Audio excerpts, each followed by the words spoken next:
FC udfordringen i de stribede tøjer, og så Mads Toppel, der har fået anførerbindet for OB i dag, efterfulgt af Cedric Nkum og en af debutanterne, Conor O'Brien. Han glæder mig rigtig meget til at se, hvad han kan i dag inde på den centrale midt. Fik måske ikke sådan for alvor chancen i FC Nordsjælland. Det har han i hvert fald selv været ude og sige, Conor O'Brien, at han måske godt kunne have brugt lidt mere tillid fra cheftræner Kasper Hjulmand. Den får han så i hvert fald her i sin første kamp, for Troels Bæk får muligheden for at vise, at han fremadrettet skal være en større del end bare en del af pokalfodbolden i OB.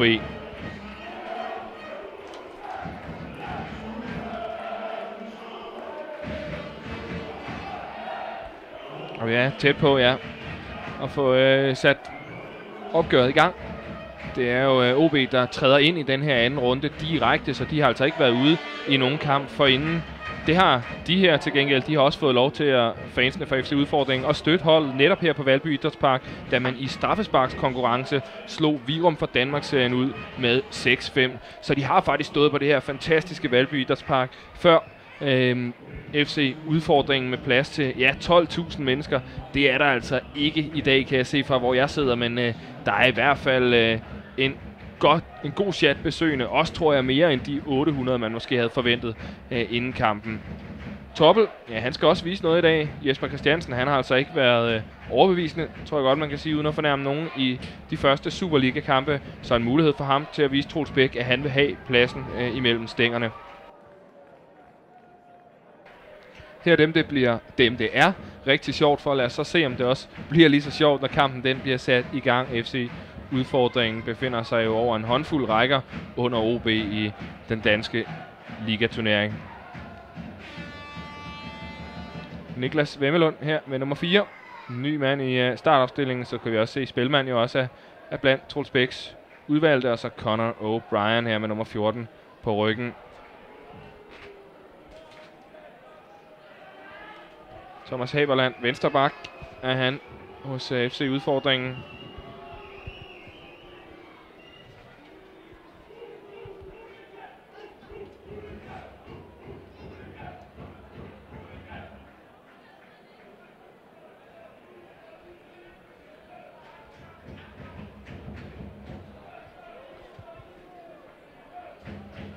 Abdelave og Dago Bodul helt i front for de stribede fynboer.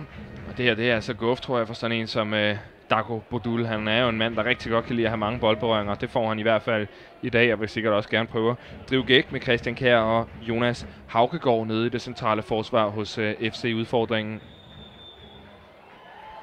90 minutter. Og 90 minutters OB-pres, højst sandsynligt, går vi ind til her. Men der kan jo altså altid ske de her små og kæmpe overraskelser, som det vil være i dag. Og for at blive lidt i bibelske termer i dagens anledning, ja, så vil det virkelig være tale om et mirakel, skulle det lykkes for Udfordringen og kunne stille noget op her på bolden. Første gang. Joachim Martinet med nummer 10, også en flittig scorende herre for Udfordringen. Og det er helt sikkert deres udfordring, eller deres offensiv, som man nok skal lægge mest mærke til. Det er de mest iøjnefaldende spillere, men det er så også dem, der i dag får mindst med bolden at gøre. Nkum, O'Brien. Og så en god bold ned bagom Haberland, men offside også på Cedric Nkum.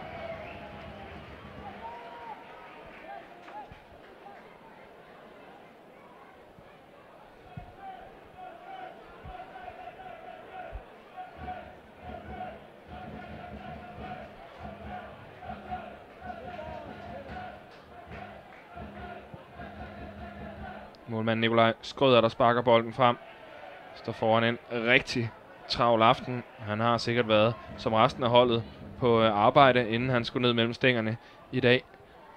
Og det her er vist, hvad man roligt nok vil komme til at kunne kalde overarbejde for Skrøder. Han får rigtig, rigtig travlt. Men egentlig en god åbning. De har fået Udfordringen. Haberland bliver presset af Nkum. Og så lægger de altså et højt pres. Nkum til Dago Bodul. Dago Bodul. O'Brien har 3 mand med i boksen, og en udmærket clearing. En hjørnespark kan han altså ikke holde det fra at blive. Jonas Haugegaard. Og det første er Slagsen.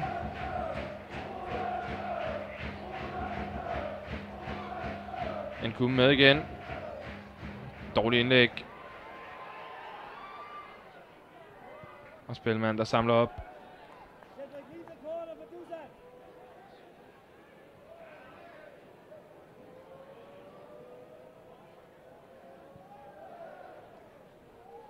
En kumme har deltaget meget her til at starte med O'Brien. God bold til en kumme, og så er de altså allerede alene igennem. Skal vi have 1-0-scoring så hurtigt? Ej, han placerer den i sidenettet. En kumme, kæmpe mulighed, har også mulighed for at spille den på tværs. Den bliver altså en afslutning fra cameruneseren til sidst. Og en lidt skidt en af Slagsen.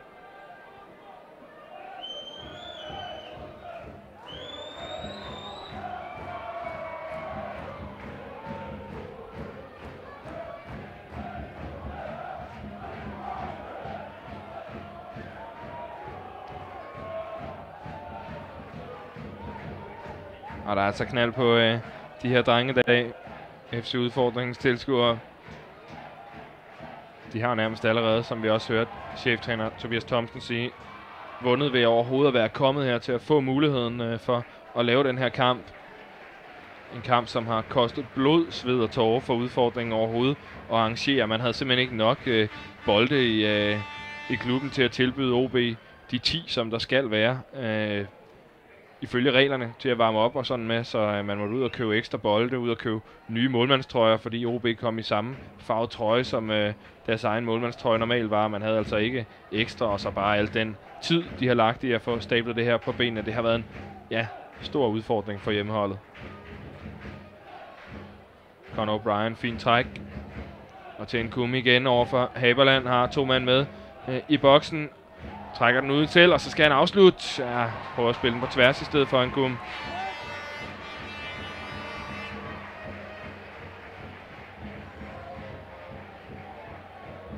Spilmand her, der er kommet til fra AC Horsens inden sæsonen.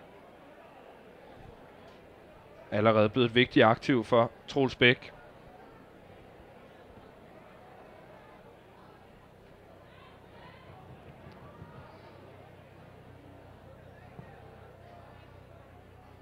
Ja, så hovedstødschance. Conor O'Brien. Måske ikke der, han er aller stærkest.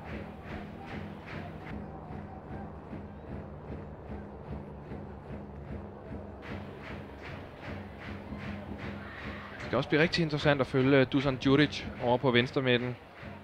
Og selvfølgelig Abdelauer op i front også. Så hvad får de her debutanter? Conor O'Brien, han er altså placeret nede på højre bak i dag. Selvom han normalt vil begå sig centralt på midten. Der er det altså Vados og Spilmand, der sidder på OB's pladser. Spiller jo højre bakken, kan man så sige. Esben Rods fravær.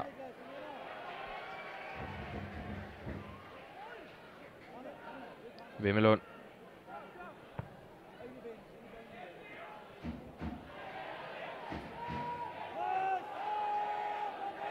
Ja, så bliver han lidt i tvivl. Det skal altså virkelig skrue op for tankegangen i dag i udfordringen. Men på den måde, at de skal simpelthen spille nok 200% hurtigere, end hvad de plejer at gøre, for overhovedet at have en mulighed at spille sig ud af det pres, som OB lægger. Frispark her. Begået af Mads Larsen.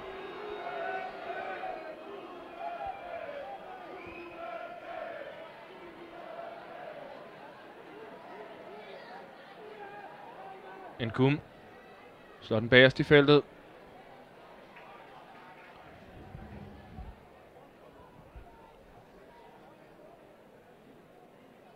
Đurić. En rigtig god bold, han får lagt Đurić. Og så inden foran. Ej, skidt, at han ikke får bedre træf på den der. Darko Bodul. Det kunne han altså godt have udnyttet bedre. Godt opspil fra Đurić ude på venstre kanten.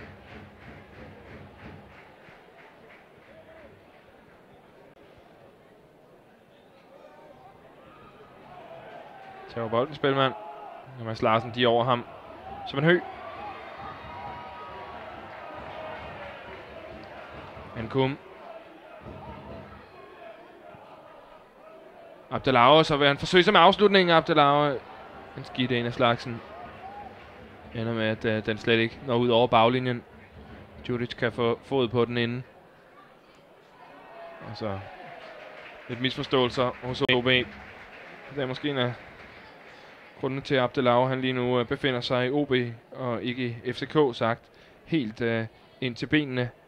I og med, at han jo altså ikke har haft den store træfsikkerhed, som man havde håbet på.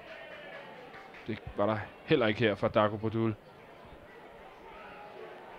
Claus Christiansen.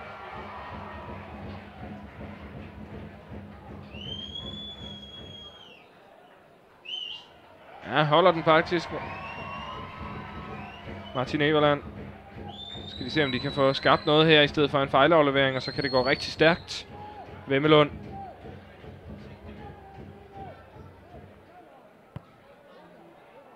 Nkum igen. Fundet rummet bag bakken.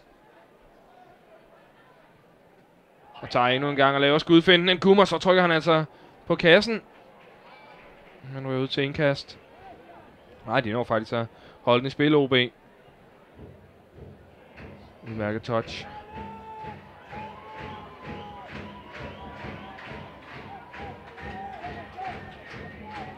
Zimmermann, Haberland.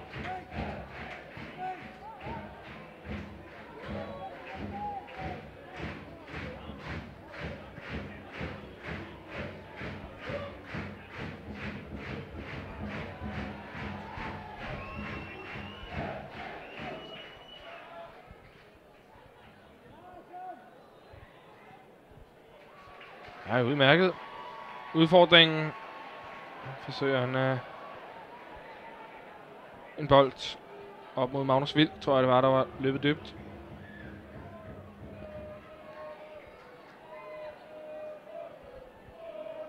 Men talte jo altså om at dele den her kamp op i perioder.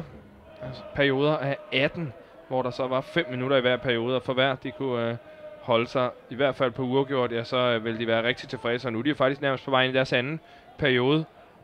Succeskriteriet var vel at holde cirka halvdelen af dem. Uafgjort nu måske muligheden her. En Djuric med afslutning, og så ligger han den altså i netmaskerne. Det er en dejlig debutscoring for den nye svensker. 1-0 til OB, ligesom anden periode af de 5 minutter der, de var ved at løbe ud for udfordringen, og man kunne sige, at den her start var helt fantastisk. Ja, så er det altså Dusan Djuric, der ligger bolden i netmaskerne.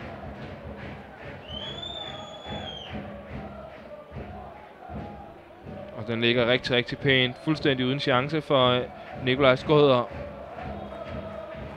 Og god scoring fra Djuric, der altså kommer på tavlen i sin debut.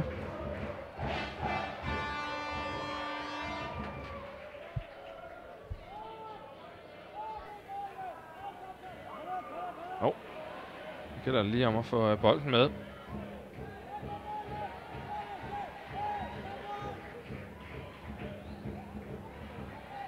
Ja, jeg kommer først på den der. Ellers Joachim Martinet. Masser af plads på venstrekanten til David Zimmermann.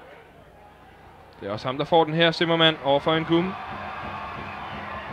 Og så breder der så et kæmpe jubel for udfordringens fans. Bare de nærmer sig målet. Men må altså give målspark. Zimmermann lægger den ud bagom.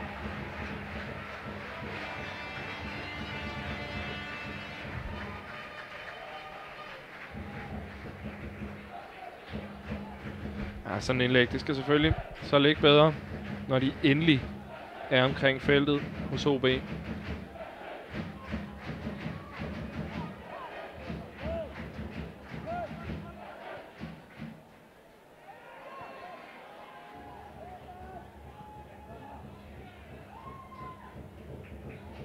er en skidt aflevering, den der, så bliver man altså fanget på vej frem i banen. Abdelauer ligger bagerst i feltet.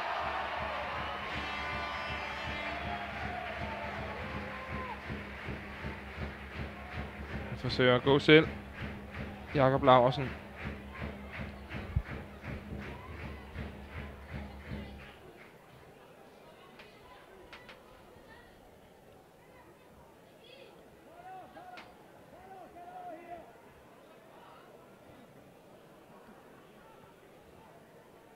O'Brien forsøger simpelthen 1-2. Ingenting, siger dagens dommer.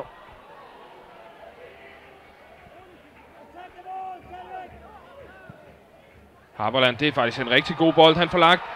Hurtigere end Vemmelund. Claus Christiansen, men så manglede der lige lidt kemi derinde med Martin Everland.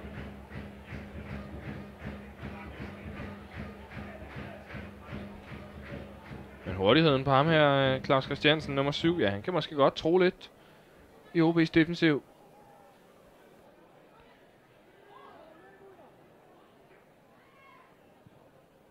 Indlæg, Jakob Laursen.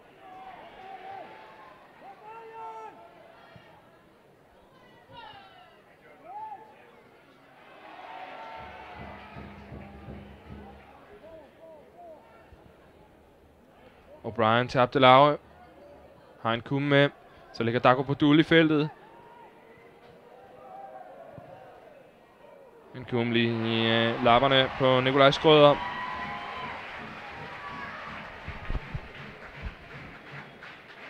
Som efter min information, Nikolaj Skrøder er blevet kåret til årets fighter sidste år på FC Udfordringen. Så må man altså være noget af en keeper, når man også kan blive kåret til årets fighter. Jeg ved ikke helt, hvad han har gjort for at vinde den titel. Rigtig god bold til Zimmermann. Han er faktisk tæt på at kunne nå frem til den foran O'Brien, men får i stedet for et indkast, og det kan være mindst lige så godt, hvis de nu giver sig tid. Skal måske prøve at få stablet noget op, i stedet for bare at kaste et kort indkast her. Man kan jo bringe mange folk med i feltet, ja, så bliver det altså en kort variant i stedet for. Så bliver det svært. Everland holder den dog i spil. Det går frispark.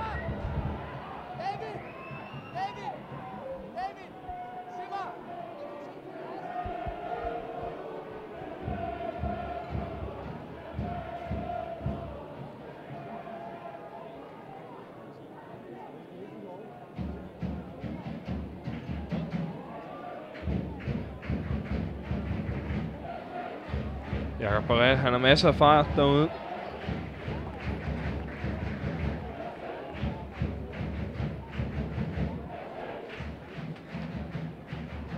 Igen, Jakob Barret Laursen, men også godt defensivt arbejde fra Jakob Bakker.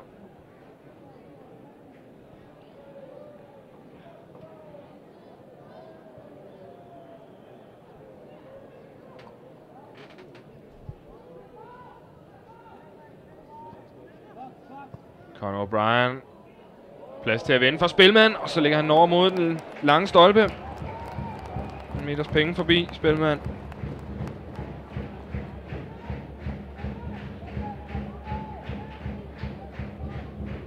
Han stadig har sit første mål til gode for klubben.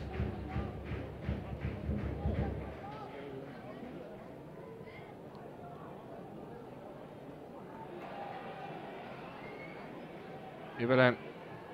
Godt fightet der. Og det er det, de skal finde frem. Det er altså fighten, det er gejsten, udfordringen skal leve på i dag.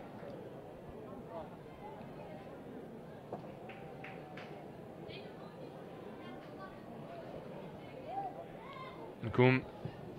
Ja, skidt træk. Det er lige præcis... det er godt lavet det der. Haberland skal han måske forsøge som en afslutning. Han fortsætter selv.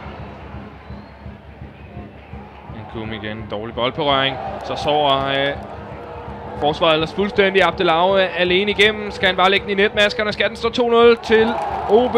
Han gør det iskoldt. Mustafa Abdelaue. Han får også lov at score i sin debut. Kæmpe koger nede fra midterforsvaret hos FC Udfordringen. Jonas Haugegaard, der står og venter på bolden. Det er der altså ikke tid til. Og så er han fuldstændig alene igennem Abdelaue. Og hvis der er noget, han kan, ja, så er det altså afslutninger. Det er der, hans force er. Der skal han jo frem og møde bolden. Og går fuldstændig alene ned. Nikolaj Skrøder helt prisgivet. Altså, ikke engang Guds hånd kunne have holdt den der bold ud af målet. Lægger den bare op om skulderen på ham igen. Ingenting. En kum.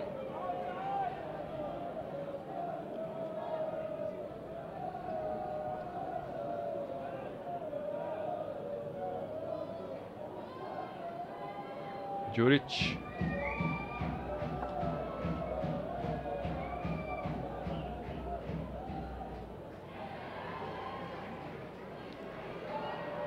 Omstilling. Det er skidt forvaltet. Lige fødderne på Vados.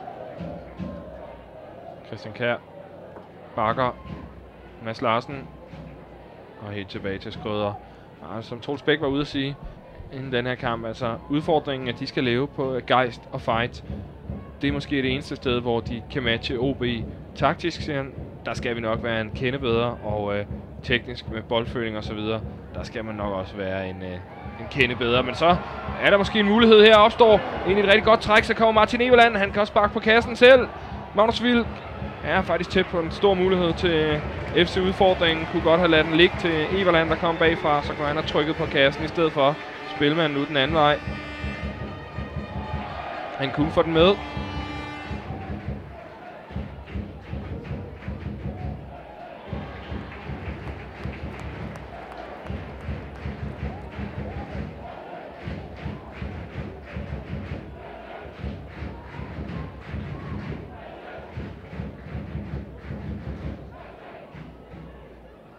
Kasper Larsen. God bold fra Kasper Larsen. De kan godt nå den. Ej, hvis han har lidt mere ro der, så kan han jo bare lægge den flat tilbage i feltet. Står der altså 3 OB-spillere helt fri. Nkoum i stedet for på tværs. Christian Kjær. Haugengaard var det. Giver hjørnespark.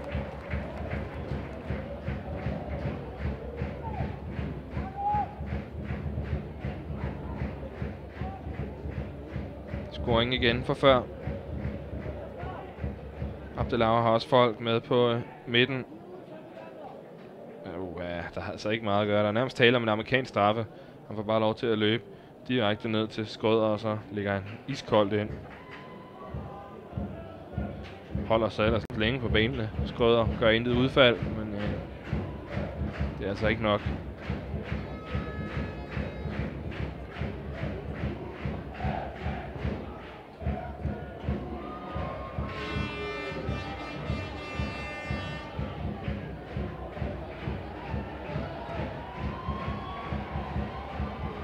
Kommer ikke helt over.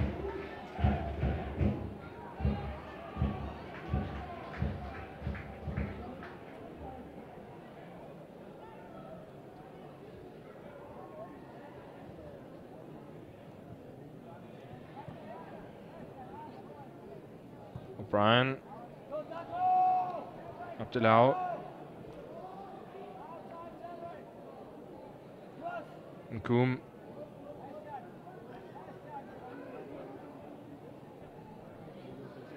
Nkoum, han vil gerne lave noget smart derude fra sin position på højre kant. Djuric, han bliver godt nok ikke meget presset der. Han kan også vælge at sparke på mål, Djuric, i stedet for det der skidt beslutning, han tager. Lægger den blødt over bagerst i feltet, hvor der ikke er nogen overhovedet. Ja, det er nærmest ham selv, der skulle have været der efter, som han spiller venstre kant. Men altså også gode muligheder for bare at klappe på kassen, hvor Skrøder står.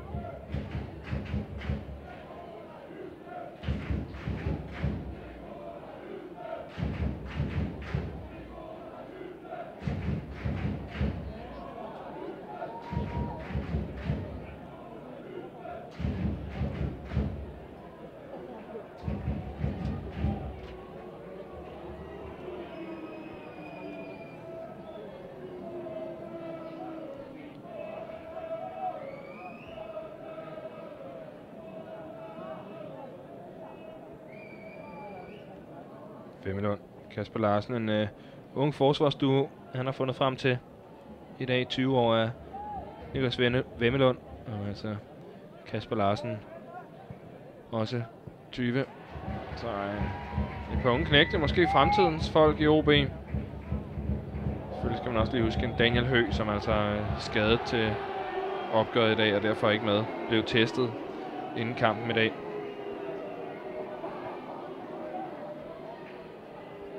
Herren med takstukken, Troels Bæk.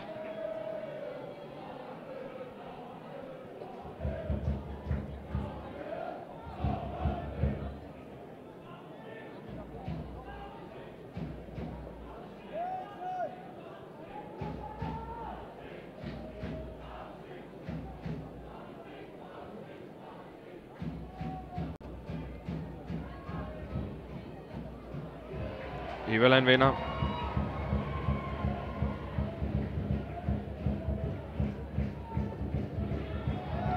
Så får han en frispark.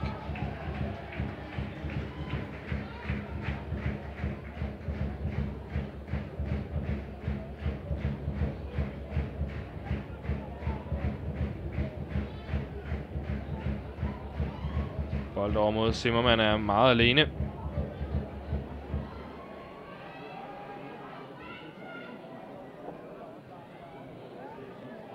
Nkum, spilmand, det er en rigtig god aflevering ud til Djudic. Så ligger de 3 mand, han kan lægge den på tværs også. Djudic, det gør han, og så lægger han den rigtig elegant ind. Darko Budul, det er altså en fantastisk detalje. Han laver det, og OB's nummer 10 tager den lige bagom med hælen, og så ligger han altså i netmaskerne til 3-0. Rigtig, rigtig godt mål af odenseanerne.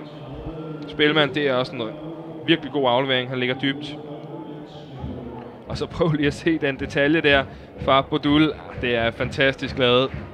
Og det er i kampe som dem her, der er plads til det. Og det er nogle gange det, han lige skal finde ud af, Darko Budul. At det er så hørt til i oftest i pokalkampe mod C2-hold, og måske ikke, når man spiller mod de allerbedste hold i Danmark. Der har nogle gange, synes jeg, haft lidt en tendens til at overdrive det smarte smule. Men her, der er det altså virkelig godt lavet Budul. Fejlaflevering. Abdelau. Til Nkum. 2 mand med centralt.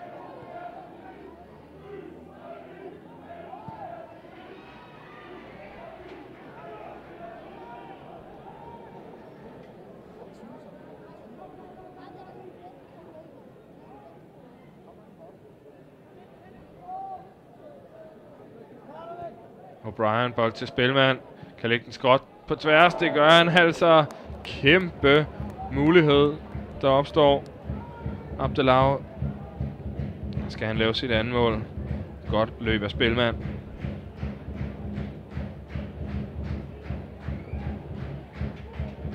Ja, havde man håbet på en pokaloverraskelse i dag, så må vi nok sige, at den er virkelig, virkelig langt væk. Det er David mod et hav af Goliater, som cheftræner Tobias Thomsen også fik nævnt.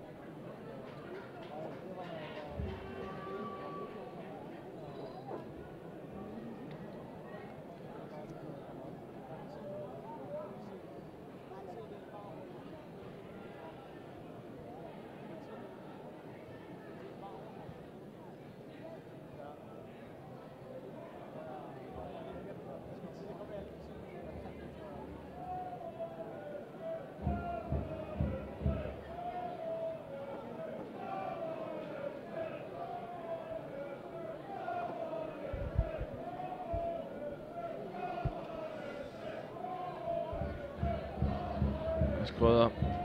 God idé lige at få taget tempoet lidt ud.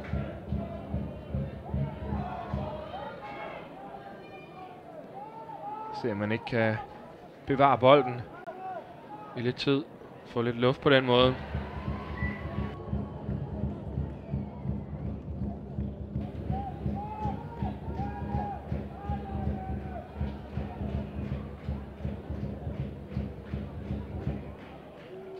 O'Brien har en kumme med. Han ligger altså dernede bagved hele tiden. Det skal de have dæmmet op for Haberland. Han har gjort det 7-8 gange nu. Så på tværs. Godt kommet ud af Nikolaj Hytteskrøder. Ja, de bliver nødt til at være opmærksomme ude på de baks der. De bliver altså spillet bagom hele tiden. Og en kumme, han er god til at tage løbet.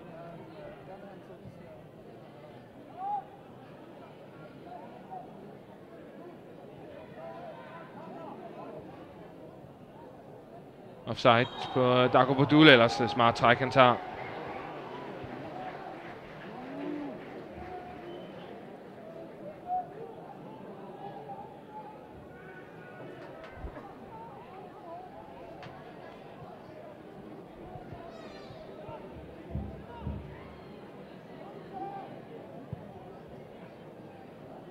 Budul også hans første mål i sæsonen, han fik lavet her i dag.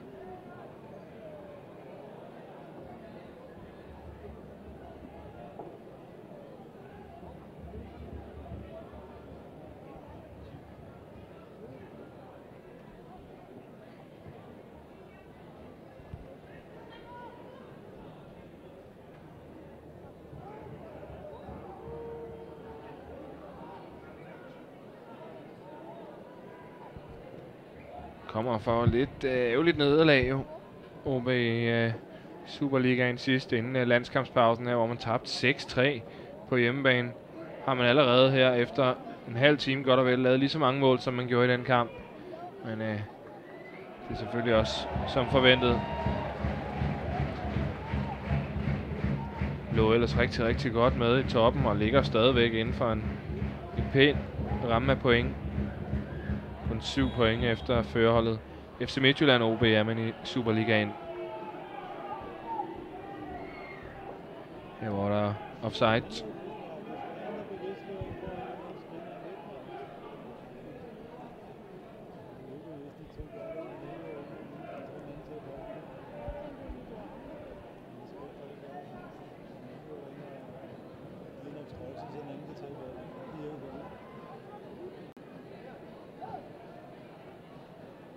Spilmand.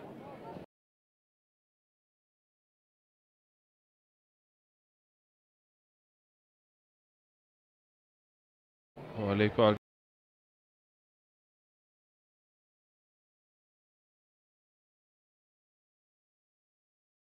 I dybden, og Haberland bryder.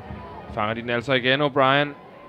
Og hele tiden ligger de på lur. Så er måske en mulighed her. Christiansen, Claus Christiansen, han kan selv. Han er altså en fremragende fodboldspiller, ham her med nummer 7.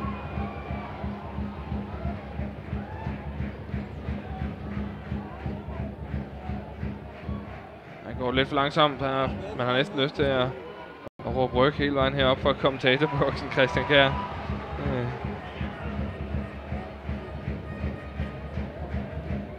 Passerer hele vejen over til Zimmermann. Har Joachim Martinet med. Zimmermann går selv, kommer faktisk udenom O'Brien. Og får indkast.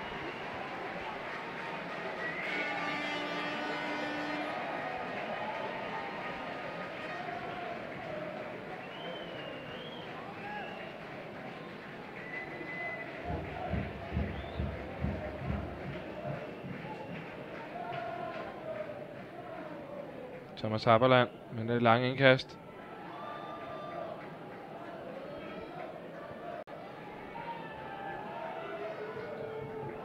Godt træk Claus Christiansen, så kan han måske få trykket af her. Fortæller rundt om Jakob Larsen. Det er fantastisk spillet, og så skal de på tavlen. De kommer kunne hjælpe mig på tavlen, FC udfordringen. Og jublen bryder fuldstændig vanvittigt løs her på Valby Idrætspark.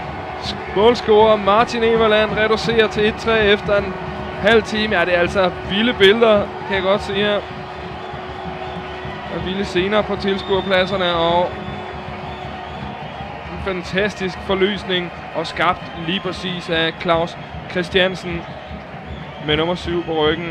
Han trækker altså hele vejen rundt om Jakob Barret Laursen, og så skal der selvfølgelig være mål der i første omgang, men skovler den ind Martin Everland efterfølgende. Og vild jubel for de mange fremmødte. Tror jeg, det var det her glædesøjeblik, som de kom efter FC udfordringens mange fans.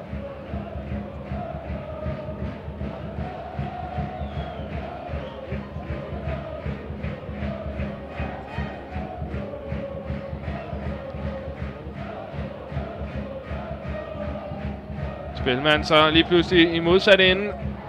Tæt på at få pyntet på det lynhamrende hurtigt. Får et hjørnespark i stedet, Spilmand.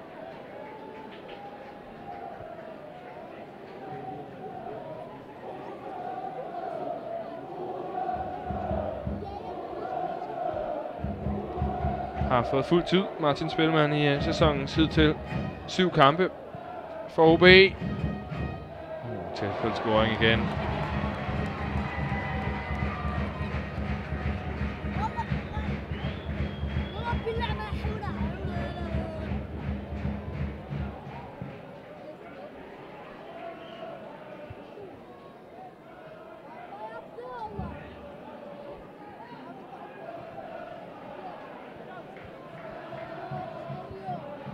Haberland. Dengang kommer han ned og får fat i den. Lægger den så lige til Nkum, så er de 2 mand. Der går Bodul med. Nkum vælger at gå selv. Det er tæt på, at han scorer til 4-1. Nkum. Centimeter.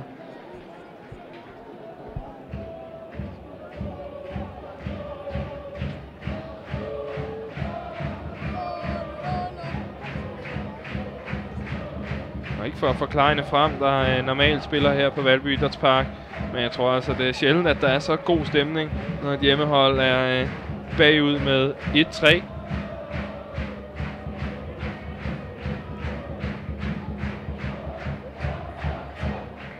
Folk har altså lavet hjemmelavet banner, og her er de.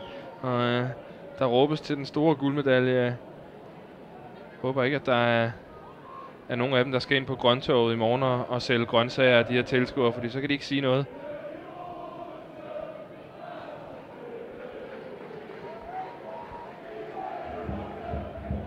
Zimmermann.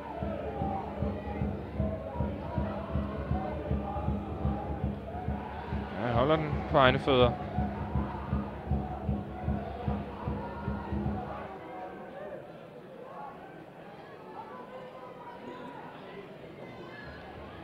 Nkum går hele vejen selv, skal han have frispark foran os.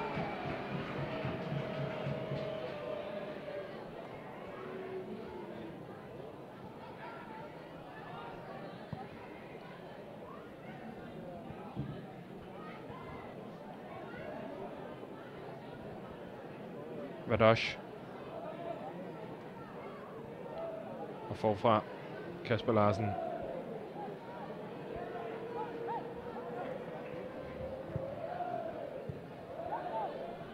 Udmærket OB-spil. Abdelau.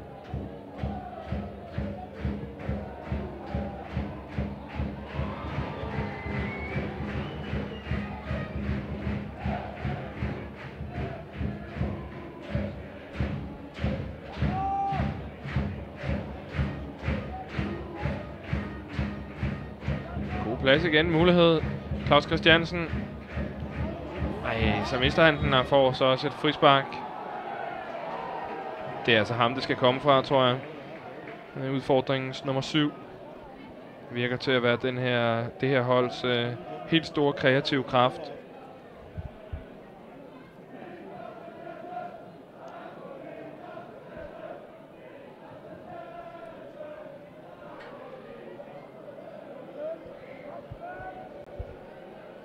Djuric. 4 mod 4 er de nu, OB. Det skal de udnytte. God bold til Dago Podul på tværs, men godt kommet ned. Og clear den ud til hjørnespark.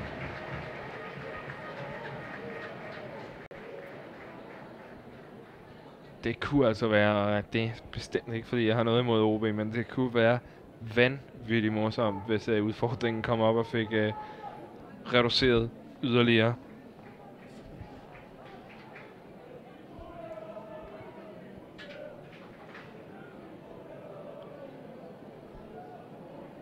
Nkum.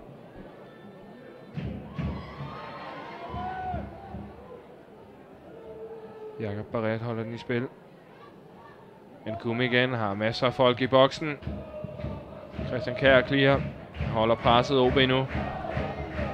Helt sikker på, at de gerne lige vil have minimum en enkelt pind mere inden pausen. Ådalens drenge.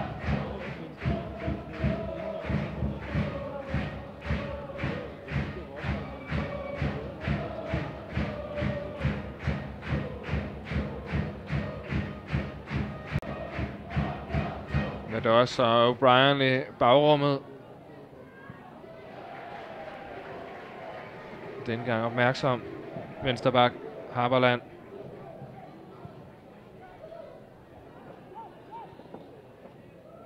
Nkum, så bliver det for snævert.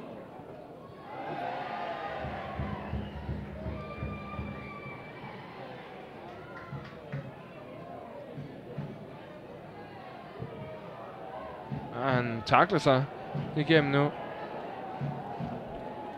Jakob Barret Larsen. Fremragende forsvarsspil. Christian Kjær så får en indkastet efterfølgende. Godt arbejde af udfordringens anfører.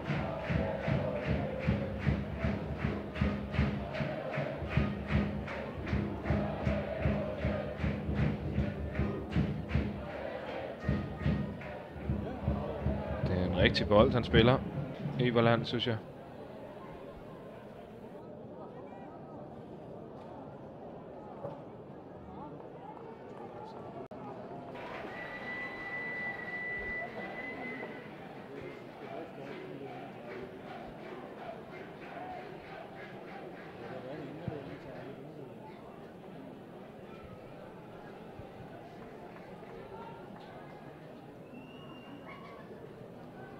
Altså godt 40 minutter har de klaret sig nu af udfordringen og kun nede med 2 mål.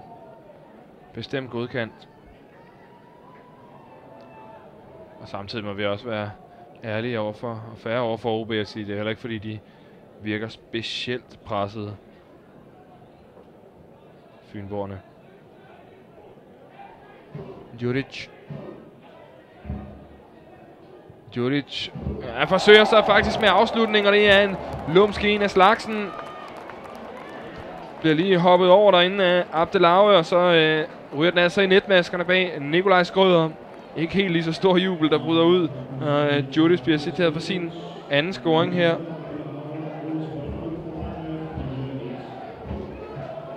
Jeg er ret sikker på, at det var Djuric, der bliver den endelige målscorer på den her. Jeg kan ikke se, om han rammer den Abdelave.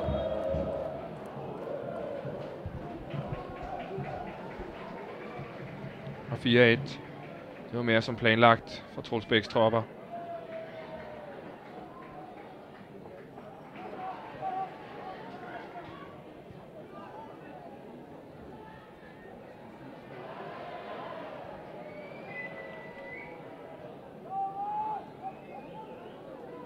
Nkum blæser plads i dybden. Der er ikke offside, synes jeg. Det er forkert dømt, det der. Han er altså ikke offside. Darko Badul til gengæld, så er det der torskedumt. Så får han selvfølgelig en advarsel. Der er slet ingen grund til, hvor irriterer Troels Bæk sådan noget. At man gør sådan. Jeg er helt enig, der er ikke offside. Der er ingen grund til at løfte fladet. Måske han løfter det på Abdelave ude på linjen derude, men Badul, han er i hvert fald ikke offside i afleveringsøjeblikket.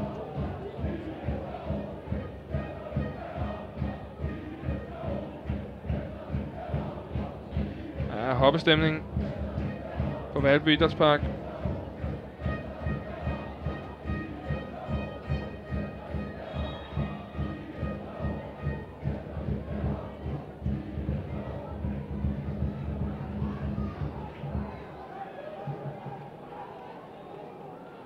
Nkum 1 mod 1 over for Harperland. Det er altså ikke en, han har vundet mange gange, Harperland, den duel. Han laver det samme træk, og det samme træk, og det samme træk igen. Nkum, men han gør det bare så hurtigt, så Thomas Harperland han så ikke kan følge med. Spilmand. Og hjørnespark. OB.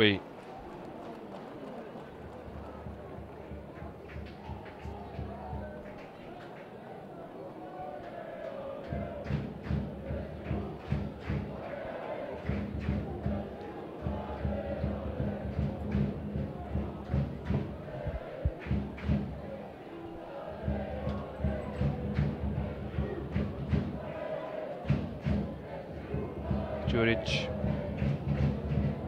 Bold på tværs, de kan ikke få den væk, og så er det Vadosh, der er tæt på en scoring. Den centrale Ungar har jo lavet en enkelt i denne her sæson.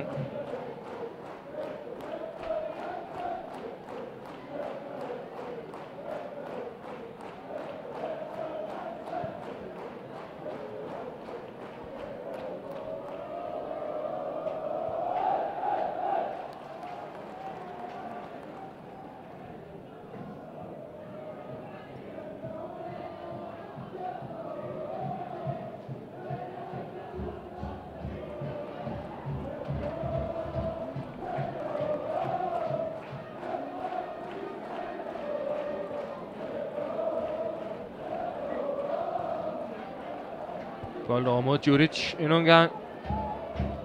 Endnu en gang forsøger han sig med tværpasningen. Her bliver det altså interessant at følge i Superligaen. 28-årige Dusan Djuric har været rundt omkring FC Zürich og Valenciennes. Helt oprindeligt fra Halmstad.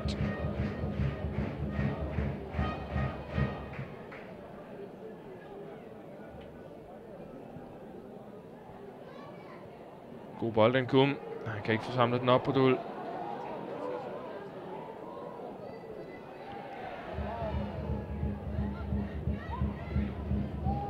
Martinet når ikke ned til den.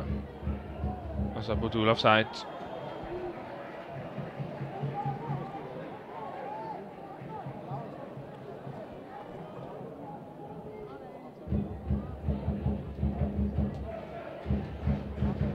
virkelig, at Bodul han kan få godt gang flow i sin karriere i OB. Han har et kæmpe teknisk talent. Det er fantastisk at se det udfolde sig.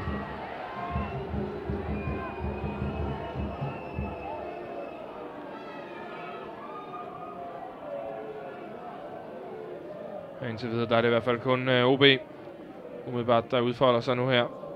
Og sidder på en stor, fed del af possessionen i den her kamp.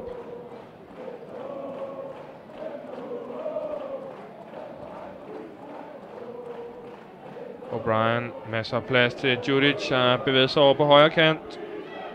Har Abdelauer med central, ligger den på tværs tilbage, og så en glimrende centrering fra Djudic med en kæmpe afbrænder i en kum. Der skal han altså ramme målet, han har så meget tid. Cameroneseren.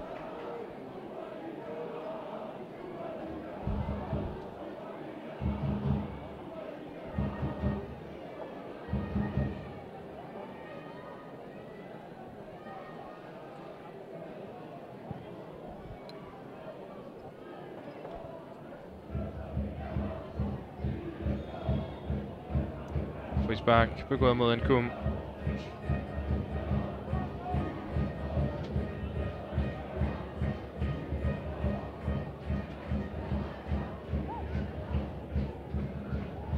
O'Brien med fremme.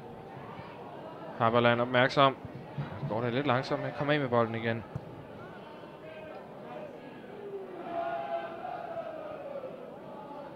Djudic.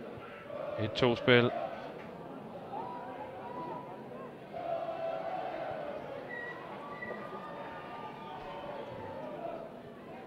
Martinet. Claus Christiansen har Zimmermann med på venstre kanten. Nej, det er godt lavet af Claus Christiansen. Og så en klasseaflevering. Han ligger efterfølgende. Kan godt nå op til den der Zimmermann. Ja, han får indkast. Han imponerer mig. Udfordringens nummer 7. Claus Christiansen.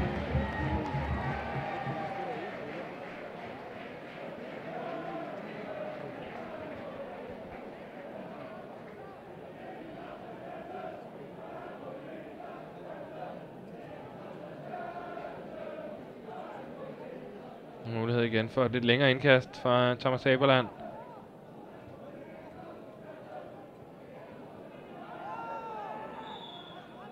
Det går en frispark. Der er pause.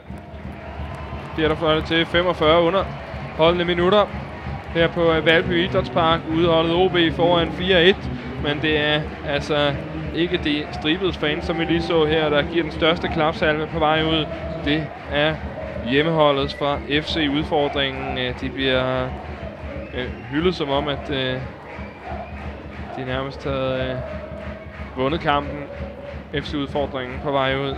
Stående applaus er der simpelthen for de mange fremmødte tilskuere.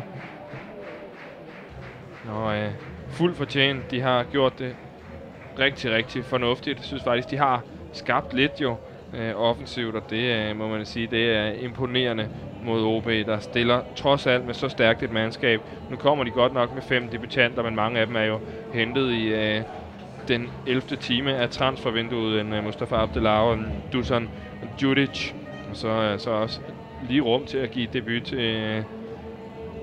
til folk som Vemmelund og Conor O'Brien. Så det er altså et usædvanligt stærkt hold, de kommer op imod udfordringen i dag. En af dem, det er altså Martin Spelman, som jo er kommet til Horsens inden sæsonen her. Jeg kan se, at vi arbejder lige på at få et interview med Martin Spelman gjort klar, og lad os høre, hvad han har at sige. Første halvleg, hvordan er det at spille derinde mod FC Udfordringen? Jamen, altså, det er fint nok. Det er sådan her pokalfodbold, eller møde nogle lavere rangerede hold. De gør, hvad de kan, og de bruger alle deres kræfter, og efter en 20 minutter anden halvleg, så plejer de som regel at gå døde, og så propper vi dem stille og roligt ind. Men vi skal holde fokus, og skal vi tage det som en god træningsdag, og ligesom se frem mod søndagens kamp. Så vi skal bruge de her ting, og ikke bare sløse den væk.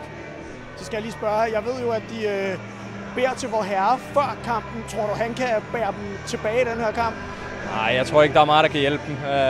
Ikke hvis vi gør vores ting, så vinder vi den her kamp, og også mere end 4-1.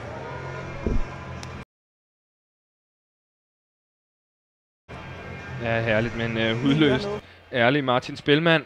Det er han altså altid god for en fin kommentar. OB's centrale midtbanespiller. Man må også bare give ham ret. Det her det bliver nok et spørgsmål om sejrens størrelse. OB skal selvfølgelig ind og vinde denne her anden halvleg. Som vores reporter Tobias Scanning lagde op til inden den her kamp gik i gang, ja, så skal vi altså have et interview med Mustafa Abdelau, den nye mand i OB-trøjen, som jo allerede er kommet på tavlen her i sin debut. Og det er selvfølgelig en snak, der handler om hans tid i FCK. Hvorfor det ikke blev til mere for ham der. Han kan jo stadig nå at komme tilbage. Og så altså også hans nuværende periode i OB. Hvad håber han ligesom at få ud af sit ophold der? Men lad os da høre fra herren selv, Mustafa Abdelau, hvorledes han har set på det her transfervindue og den kommende tid i Odense. Mustafa Abdelau, du er kommet her til OB efter en tid i FC København. Hvis du først skal sige lidt om din tid i FC København, hvordan vil du selv beskrive den? Nej, først og fremmest så har jeg vært i FCK. Det er en Skandinaviens største klubb, og det er selvfølgelig tøff konkurrence der. Og jeg har ikke fått det til som jeg ville. Jeg har ikke fått så mye spilletid. Og nå er jeg i OB, og jeg håper på at få mere spilletid end det jeg har fått i FCK. Hvis du skal se tilbage til tiden i FC København, var det så sværere at slå igennem derinde, end du havde regnet med, inden du kom? Jeg vidste at det er tøft å slå gjennom i FCK, i og med at det er så stor tropp og det er mange gode spillere. Så det visste jeg, men selvfølgelig så håper man på å få mer spilletid enn det jeg har fått til nå. Og derfor fikk jeg en mulighet nå til å komme til OB, noe jeg er utrolig takknemlig for. Og så håper jeg at det her skal få meg i gang igjen. Synes du, at FC København gav dig den chance, som du ligesom fortjener? Altså fik du nok tid inde på banen til at bevise, hvor god du er? Det er vanskelig å si. Jeg føler kanskje ikke jeg har fått så mye spilletid. Det gjør jeg ikke, men som sagt så er det jo tøff konkurranse der, så man må ta vare på den tida man får. Men nå så tenker jeg ikke så mye på det. Nå er full fokus på her i OB, og nå vil jeg gjøre mitt for å vise meg fra mitt beste. Ja, hvad er det egentlig, du håber at kunne vise Troels Bæk, og selvfølgelig også træneren inde i FC København, at du ligesom står for? Jeg jobber hardt for laget, og jeg kommer til chancer, og så er det å få dem chancene i mål, og det er det jeg skal stå for her. Og det kan man jo også sige, at OB rent faktisk mangler nogen til at gøre, i hvert fald igennem noget tid har de jo svært ved at score. Hvad er ligesom dit eget sådan succeskriterie for det her år i OB i forhold til at score mål? Nej, jeg kom jo hit, og jeg er en bakromspiller, og i troppen så er det litt forskjellige spillere, men kanskje jeg skiller meg litt ut i forhold til de andre, og jeg tror vi kan utfylle hverandre ganske bra, så jeg er veldig positiv og tror på det her. Ja, det bliver vanvittigt interessant at følge Mustafa Abdelau's tid i OB og se, om han kan gå hen og blive den her målscorer, som de vel realiteten egentlig også har manglet lidt op foran. Man må nok uden at fornærme nogen sige, at det er jo ikke fordi, at Skovbo han piver den ind om ørerne omkring målmændene. Så spændende at se, om Abdelau måske kan blive den her goalgetter, som de har brug for på Fyn. 4-1, som skrevet, står altså OB foran og på vej til at cruise ind i tredje runde af DBU-pokalen. Vi er tilbage lige om et kort øjeblik. Ja, det vil sige, streamingen fortsætter jo her på TV3 Sport. Men når vi får holdene på banen igen, ja, så skal vi selvfølgelig høre lidt fra FC-udfordringen, hvorledes de har set på den her første halvleg. Og så er vi altså klar med de sidste 45 minutter af det her meget, meget spændende faktisk jo pokalopgør på Valby Idrætspark, og se om udfordringen måske kan få puttet en pind mere i kassen.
Ja, så er vi altså ved at være klar til anden halvleg. 4-1 er stillingen på Valby Idrætspark imellem FC Udfordring og OB i den her anden runde af DBU's pokalturnering. OB er altså ved at spacere videre som ventet. Men de har egentlig gjort det pænt, synes jeg, FC Udfordring selvfølgelig. Man er kommet frem til rigtig mange chancer fra Fynboernes side, og det vil nok ikke blive færre. Men udgangspunktet var inden, at man altså bare skulle klare sig så godt som muligt. Så en 3-måls føring til Odense ved pausen. Det er vel ikke en kæmpe katastrofe for FC Udfordringen. En af dem, der har haft travlt, det er Christian Kjær, centerforsvaren hos Udfordringen, og han står klar ved vores reporter Tobias Scanning nu. Christian Kjær, vi snakkede før kampen, hvor du sagde, at du troede på, at I kunne vinde det her. Nu står den 4-1 ved pausen. Tror du stadig på det? Det bliver absolut sværere, det er helt sikkert, men nu er vores mål bare, at vi kæmper så godt vi kan, og så må vi se, hvor langt det rækker. Vi vil gerne prøve at blive med at spille med, det synes jeg faktisk, vi gør, så vi nu kan klare det så godt vi kan. Har du en eller anden god idé til, hvordan I kan komme tilbage? Det bliver rigtig svært. Jeg tror bare, at vi skal blive ved og så prøve at begrænse nederlaget og bare nyde de sidste 45 minutter. Det må være vores mål. Det er et ganske udmærket mål, han har, synes jeg. Christian Kjær nyde af de sidste 45 minutter, fordi det er altså en stakket frist, inden vi skal have begravet FC Udfordringen i det her års pokalturnering.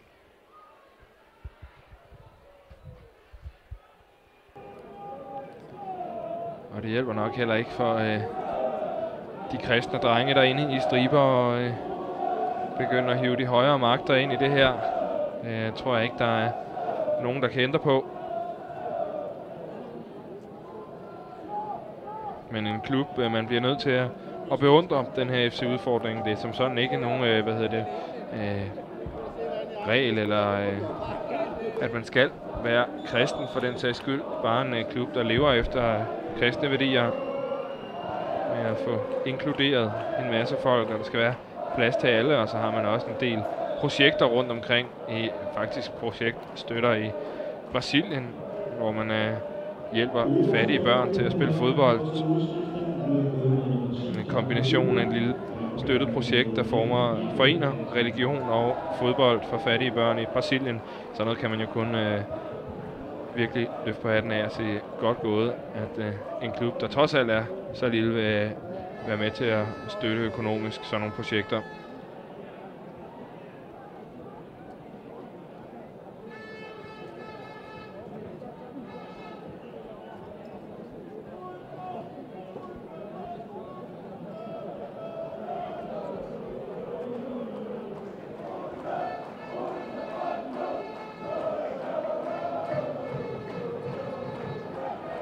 Ud til Jakob Laursen, han er ikke offside. Har Abdelauer med, og Abdelauer lægger den i netmaskerne. Der skulle gå lige nøjagtigt 69 sekunder af anden halvleg, før at OB opfyldte profetien, der kom fra Martin Spilman, nemlig om man vil lave flere kasser efter pausen. Og det har man allerede lavet den første her. Rigtig god bold til Jakob Barret Laursen, og så en fin centrering for ham. Ligger lige i indersiden hos Abdelauer, der laver endnu en kasse. Og 5-1 altså. Bare 1 minut inde i den her anden halvleg. Det var ikke det lige den start, de kunne have ønsket sig i Udfordringen. Skal han altså passe på med at ligge og drible derinde centralt for et frispark. Magnus Wild, det skal han være glad for.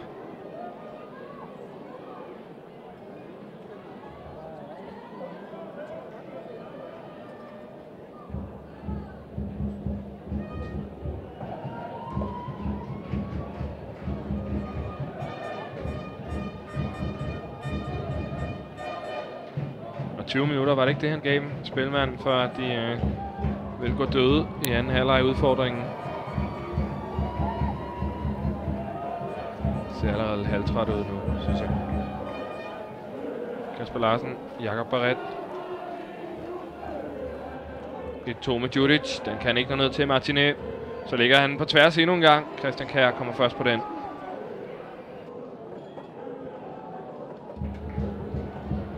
Hænger ikke sammen nu for Udfordringen.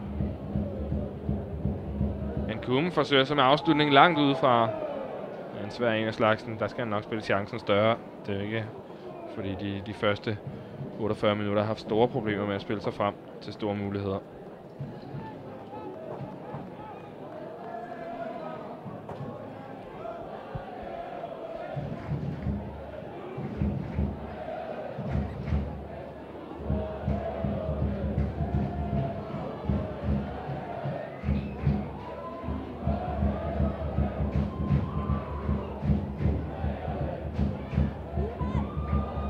Masser af plads på højre kanten.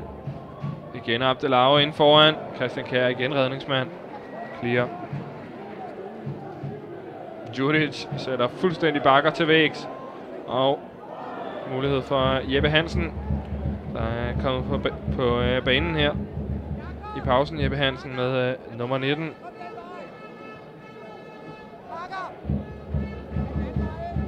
Og sådan lige ved første øjekast, ja, så tror jeg det er Darko Budul, der har forladt banen. En kumme med indlæg her. Mulighed Conor O'Brien.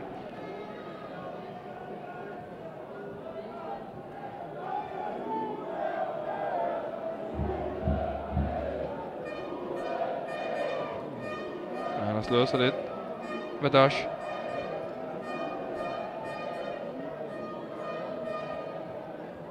Den ungarske midtbanespiller.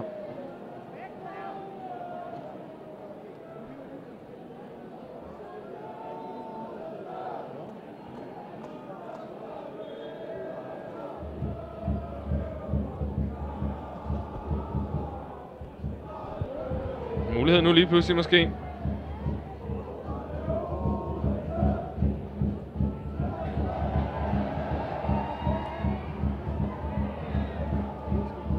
Zimmermann er det, der kæmper for den.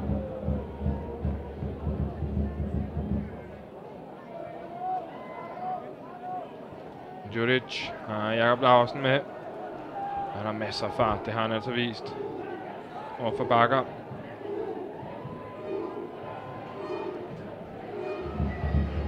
For indkast.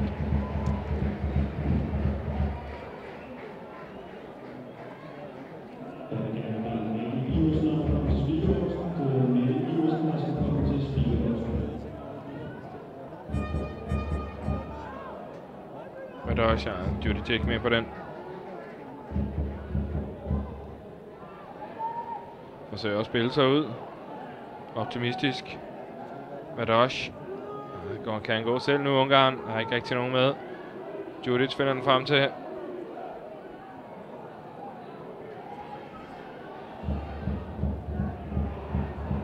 Der er altså noget at løbe på.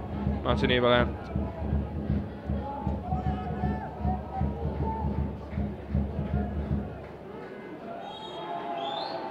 Frispark. Begået på Djuric. Godt spillet. Jakob Barret får ikke fat i bolden.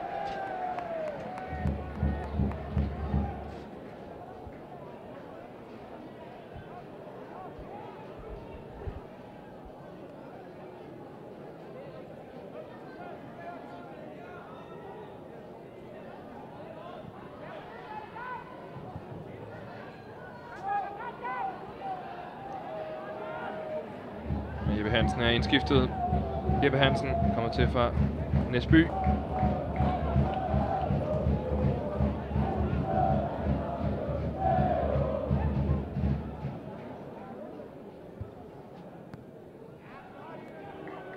Og de har altså et par gode feederclubs til at overtage OB på Fyn. Før FC Fyn, men også altså Næsby, Marienlyst. Der ligger mange af de her gode klubber sådan lige under Superligaen, hvor man kan hente store lokale talenter op.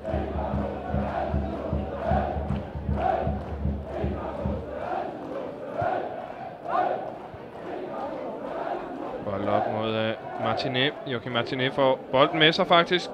Rundt om Vemmelund. Godt træk han tager. Også godt forsvarsspil Vemmelund. Men nu ender med at give et hjørnespark.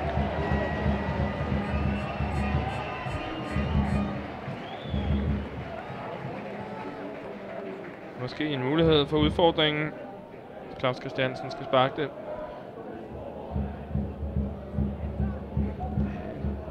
4-5 mand på kanten af boksen. Christiansen til forreste stolpe, så er skidt udført.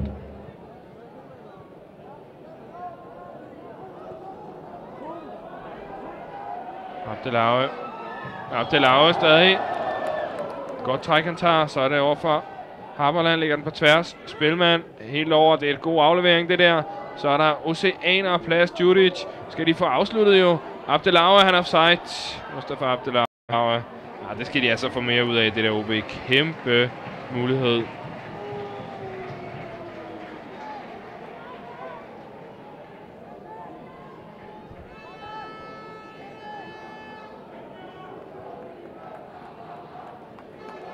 Jeppe Hansen var det, der ikke vist helt nok koldblodighed. Skulle have trykket på kassen selvfølgelig. Indskiftning fra FC. Udfordringen, det er Benjamin Larsen, der skal på banen. Han kommer ind i stedet for Thomas Haberland. Haberland har haft en travl dag på kontoret. Må man sige, at de blev sat lidt til vægs i første halvleg i en del situationer med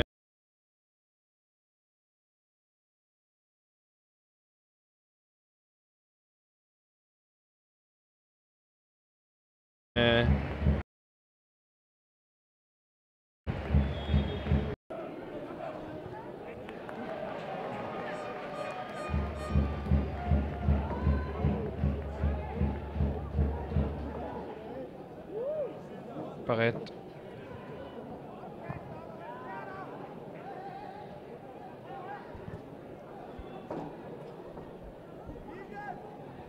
Spilmand. Masser af plads til O'Brien.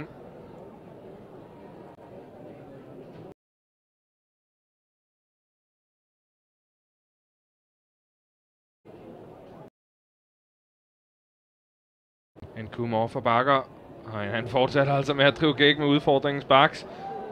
Og så fortsætter han også med lige at tage et træk for meget. Skidt en kum, men godt i første omgang i hvert fald.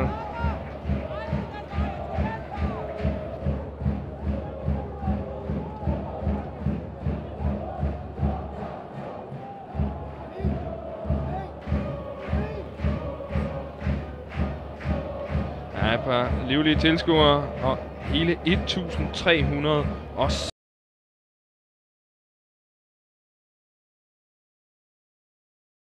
16 er der mødt op på Valby Idrætspark i dag.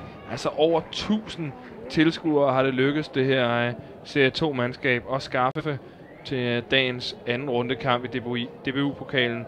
Det er rigtig, rigtig flot, synes jeg. Og de skaber en fantastisk stemning. Alle hver og en, selvom det er OB, der i den grad er i førersædet.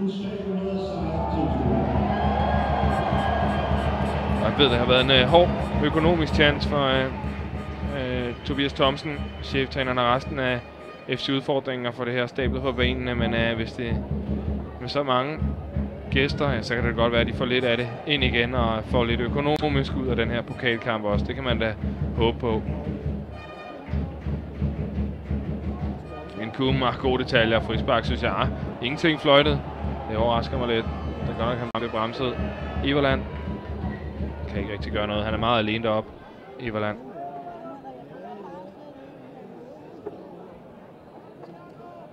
Men 1300 tilskuere. Det er imponerende. Det overgår jo rigtig mange første divisionskampe faktisk.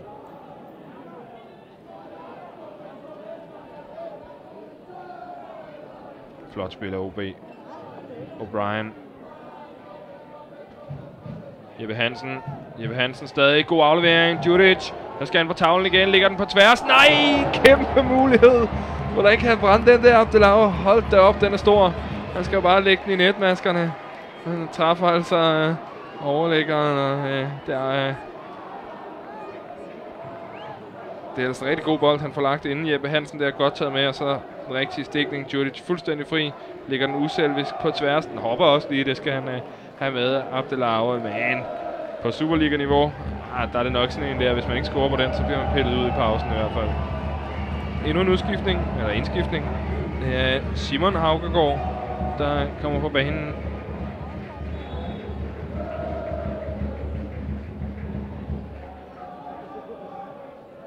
Og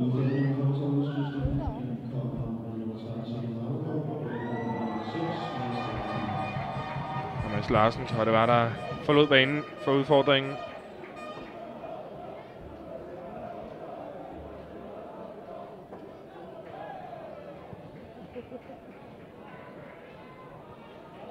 Men ikke han benytter sig af alle sine udskifter, Tobias Thomsen. Alle, så mange som muligt skal ind og have den her oplevelse. Og man har jo altså kun 4 mand på bænken. Dermed er reservemålmanden også, så faktisk kun 3 reelle spillere. Lad os lige følge den her. Barrett udmærket på tværs og god mulighed til Vados. Men altså kun 3 spillere på bænken og så en udskifter, og det har man simpelthen af den grund, at man spiller efter det hold, der har lavest placeret normale regler i forhold til udskifter, og der må man altså kun registrere 3 ud over sin målmand. Så derfor så er OB også tvunget til at have en meget, meget smal trup. Og nu benytter de sig så af sin anden udskiftning. Det er en U19-spiller, der skal på banen. Vados, der forlader den, og indkommer Emil Peter Jørgensen.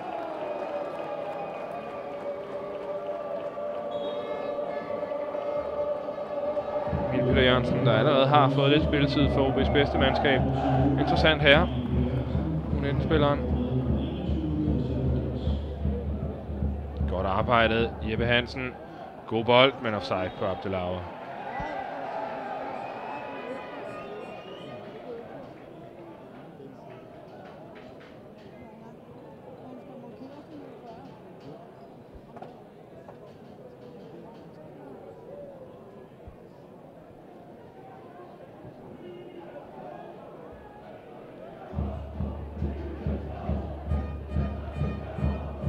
Bold på tværs.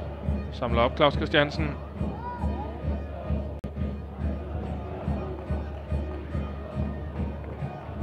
I stedet den anden vej kan han nå den der. Barrett, det kan han ikke.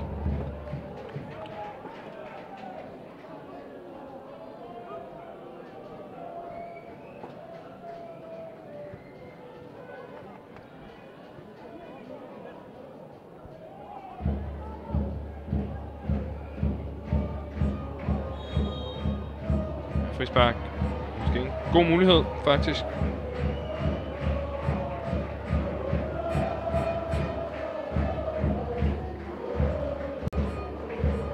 Skubber de en god chat folk med frem. Udfordringen. Stadig har et par folk lundende derude i håb om at komme på banen. Der tror jeg lige han fik et nik af træneren til. Nu kan du godt tage overtrækstrøjen af. Claus Christiansen med det her frispark. Ind i bagerste rum. Mads Toppel. Han har ikke haft meget at lave i dag. Måske derfor handskerne ikke var helt varme. En kum i stedet for, altså kun 2. 2 mod 5. En kum venter på at få hjælp fra midten af. Og så ligger han en rigtig, rigtig god bold. Og på tværs mod Abdelauer. Nej, endnu en gang. Jeg tror simpelthen ikke, han regner med, at den kommer ind til ham, Abdelauer. Men han skal selvfølgelig være klar på det.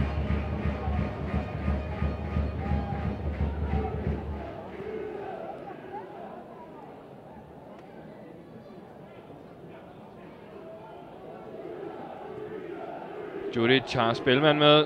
Judic får den der spilmand, så kommer der flere folk. Conor O'Brien er det, og han lægger den op i hjørnet. Conor O'Brien, fantastisk kasse af herren, der i dag har gjort sig som højre bak. Indkøbet fra FC Nordsjælland. Han er ingen fuldstændig uden chancer af han, Nikolaj Hytteskrøder. Det er et rigtig, rigtig godt mål. Det her kan godt gå hen og blive 2-cifret, tror jeg. 6-1 med en halv time tilbage, og FC udfordringen, at de har altså ufattelig mange svedperler på panden, ser det ud til. De ser trætte ud. Han lægger den også virkelig godt ind. Conor O'Brien har masser af tid, og så bare op i krogen. Sidste udskiftning for udfordringen. Ind skal på banen Anders Drudal. Og han kommer ind til det til i stedet for målscorer Martin Everland. Og han kan smile af det, Everland. Han har gjort det, der skulle til. Fik lavet sin kasse.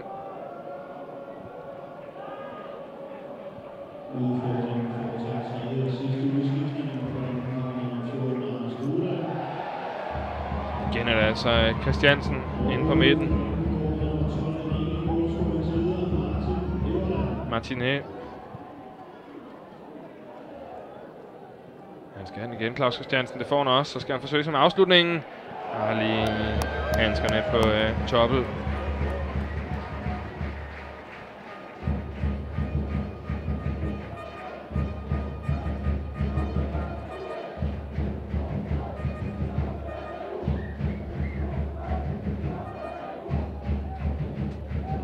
Vemmelund. Han kunne med. Han overspurter altså Bakker hver gang. Skulle ikke lure mig, om han går forbi ham igen. Nej, i stedet for afleverer han den her gang. Nkum har et par gode træk inden for Emil Peter Jørgensen. Nkum igen. Ja, det bliver lidt for meget. Selv til sådan en kamp her.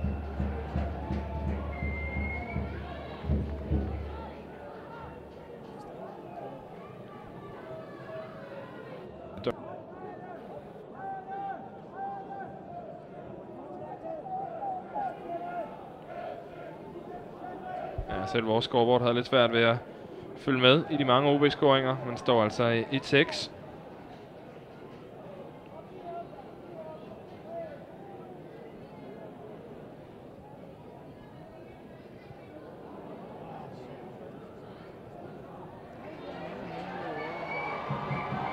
Zimmermann jagter. Han er altså ikke lige så hurtig som Vemmelund. O'Brien flyttet op på den centrale midt. Og masser af pladser. Der er ikke offside på Jeppe Hansen her. Skal han lægge den af til Abdelauer? Nej, han forsøger, så kunne hjælpe med afslutningen selv og brænder på Nikolaj Hytteskrøder. Kæmpe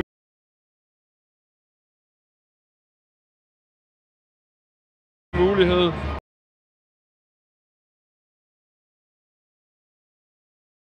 To mod keeperen er de igennem Jeppe Hansen og Abdelauer. Det kan være, at han lige har set, eller husket på Abdelauer. Sidst han fik den på tværs, ja, der kunne han ikke sparke den ind, så han forsøgte sig selv med afslutningen, men det skulle altså være bedre end den her, må man sige. Der burde de have scoret til 7-1 OB. Kæmpe mulighed, det er rigtig, rigtig godt spillet. Kommer helt fri, og så er det altså en sløj afslutning.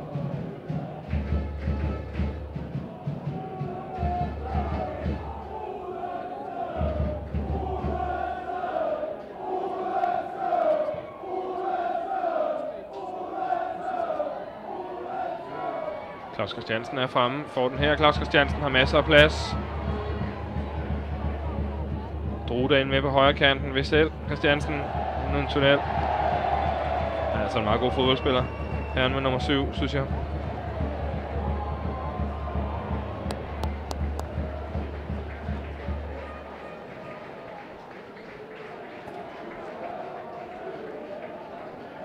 Har også lavet 6 mål i årets 6 kampe. Claus Christiansen for FC-udfordringen. Så er der ikke nogen tvivl om, at han er den store stjerne årets spiller sidste sæson. Og har også i sine yngre dage fået tilbud fra divisionsklubber om at komme og spille der, men det har han altså fravalgt. Claus Christiansen. God bold her, Jakob Barret. Han har tid til lige at pege, hvor den kommer hen. Christian Kjær igen, redningsmand. –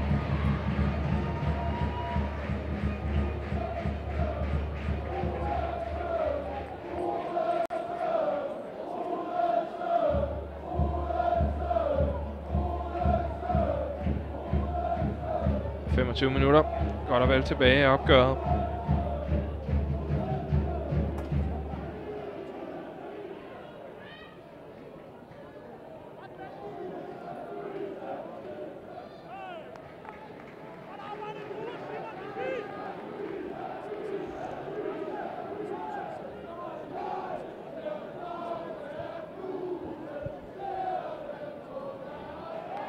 Der er en misforståelse med spilmand og Barret.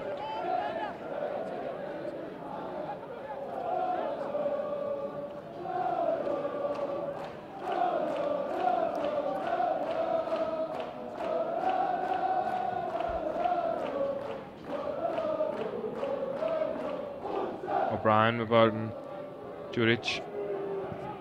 Slår den første gang hårdt på tværs, men også for langt. Det skal blive rigtig spændende at følge Conor O'Brien, hvis han kan komme ind og få sat sig fast på den centrale midt hos OB. Også ham her, Judic, selvfølgelig, når han kommer i gang for alvor for fynboerne. Men Conor O'Brien, altså, synes virkelig, han førhen har vist fantastiske takter i dansk fodbold. Ærgerligt for ham, at hans ophold i FC Nordsjælland faldt lidt igennem. Man får muligheden for at bevise overfor Kasper Hjulmand, Nordsjællands træner, men at det var en fejl, at han ikke fik mere spilletid. Han vil selvfølgelig hellere bare bevise over for Troels Bæk, tror jeg her. Netop O'Brien, rigtig god aflevering til Abdelau, men kommer ikke helt frem til ham.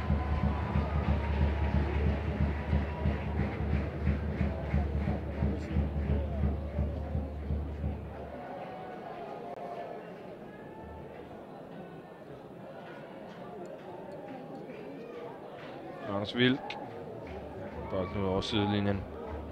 Det er meget let, de holder fast i den her anden halvleg udfordringen.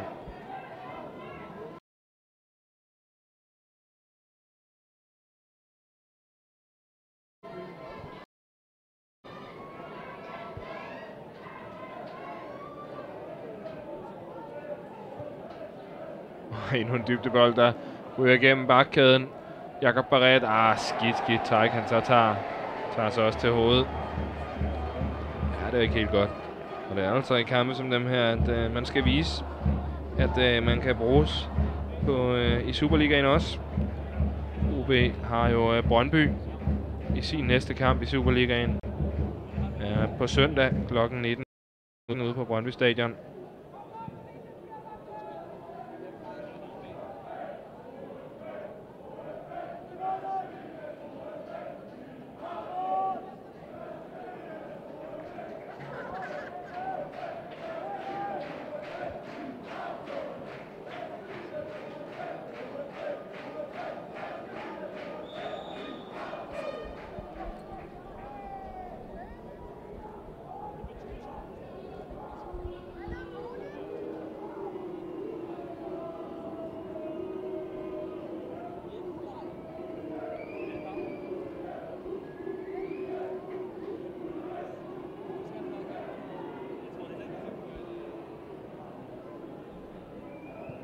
Kasper Larsen. Nkum. O'Brien får vundet bolden.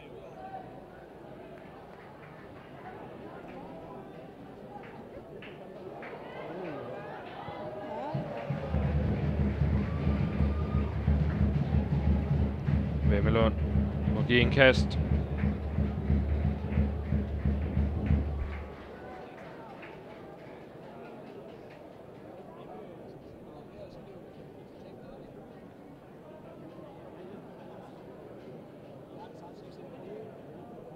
Det er så meget godt lavet, det der. Men de står klar til at bakke op, OB-spillerne. Her hvor vi er gået ind i de sidste 20 minutter af opgøret.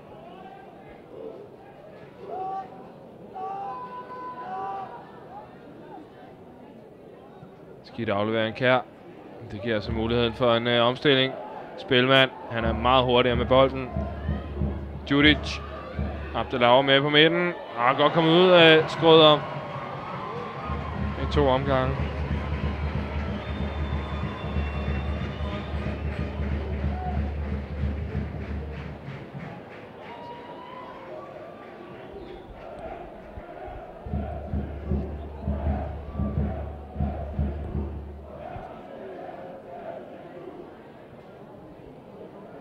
Ja, det er sådan en aflevering, der er hård at få. Bare løb, og så se om du kan nå den inden der bliver indkast, og alle ved, det kan han ikke, men han skal da have en krone for forsøget, skulle jeg til at sige. Godt forsøg.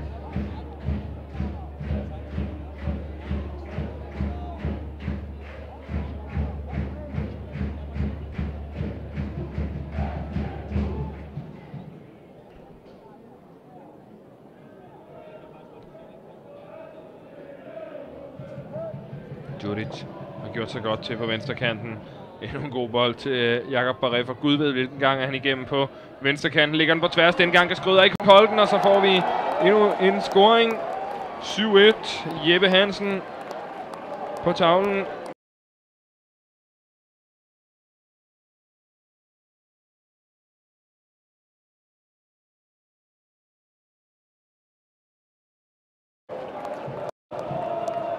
Og fortjent, det er et utal af gange, de har spillet sig igennem i venstre side. Judic med en god bold til Jakob Barrett Laursen, og så kan han altså ikke holde den her gang. Skrøder. Og den her gang, der er han mere træfsikker, Jeppe Hansen, end på sin friløber før. Knytter lige nævn. Tidligere Næsby-spiller. Og så skal vi også have David Løfqvist, svenskeren, på banen, inden det hele ebber ud her. Spørgsmålet er, om det er Abdelauer, vi skal have fra banen. Han er jo angriber, Løfqvist. Nej, det er det ikke. Det er Nkum.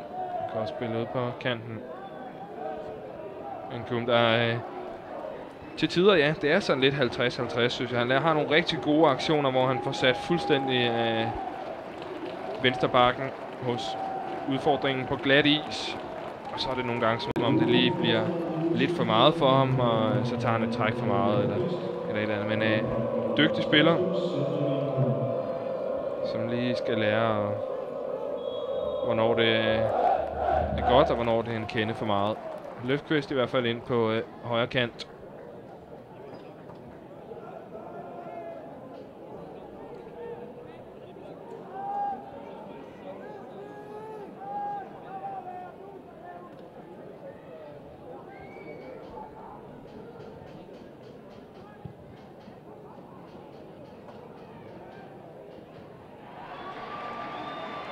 Okay, gode detaljer. Så er der masser af plads på venstrekanten. Forsøg som en afslutning her.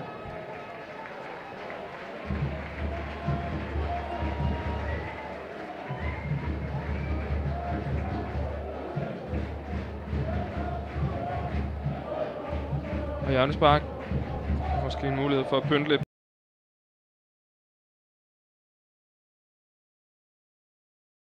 på resultatet.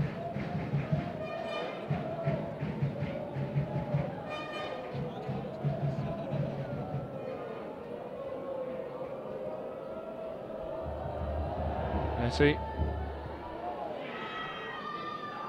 Ikke i første omgang. Kommer heller ikke først på den i anden.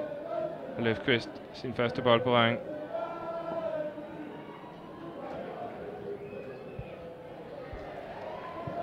Ja, holder ved den, og så en afslutning. Hvorfor ikke?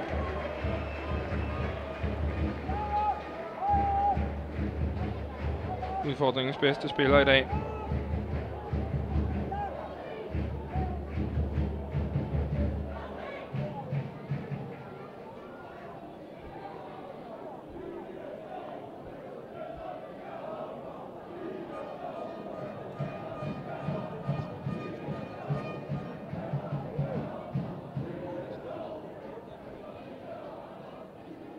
Christian Kjær, og han når lige at få foden på den der. Løfqvist kommer op og får overtaget.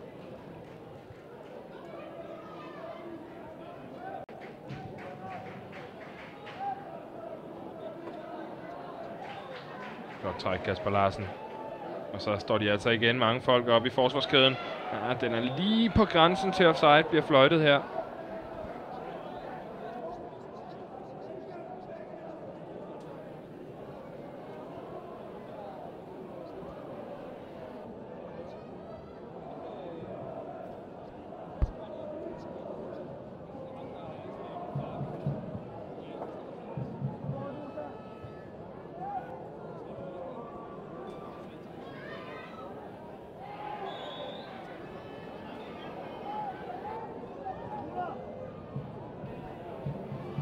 Igen god plads. Udfordringen kommer lige lidt her i slutningen af kampen. Jeg vil gerne have en scoring med, og det vil tilskuerne 100% også gerne lige at gå hjem på en optur.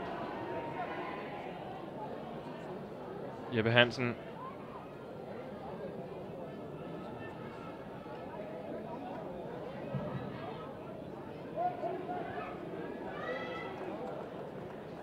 Christiansen, skidt aflevering af ham.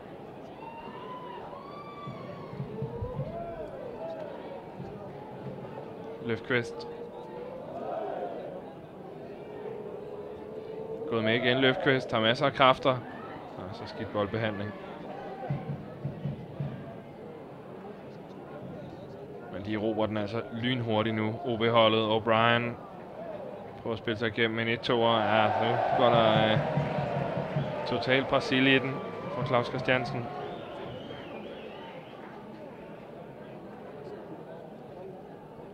O'Brien ikke offside på Abdelauer, men heller ikke en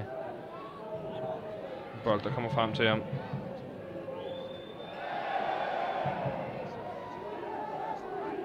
Djuric. Barret.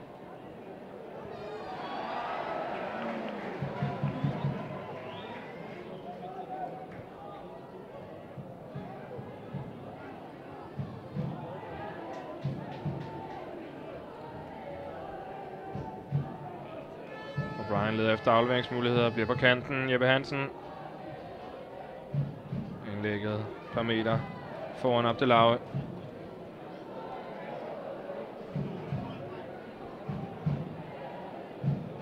Ja, travlt har han haft. Skrøder.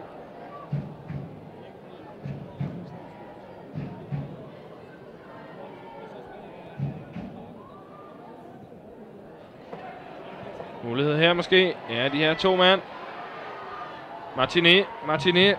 Så er der ikke flere kræfter ude på kanten.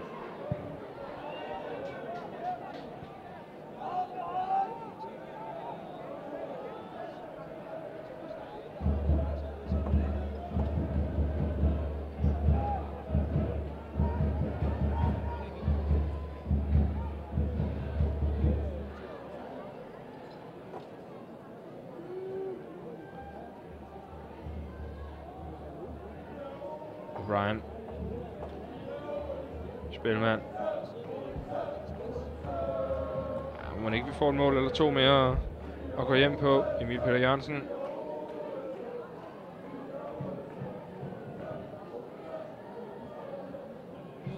Skidt aflevering, spilmand.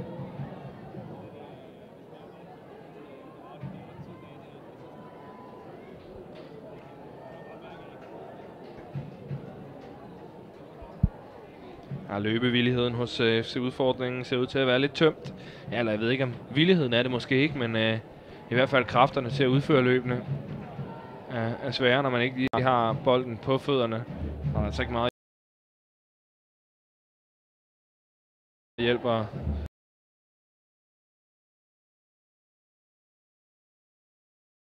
Og hente hos medspillerne. De kan spænde på at se, om de kan gå for banen, når den her kamp den er slut. De ser meget, meget træt ud.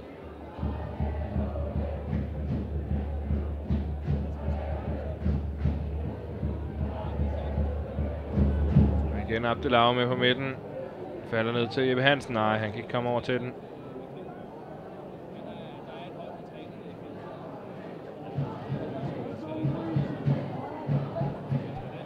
Og så måske en mulighed her. Drudal tæt på.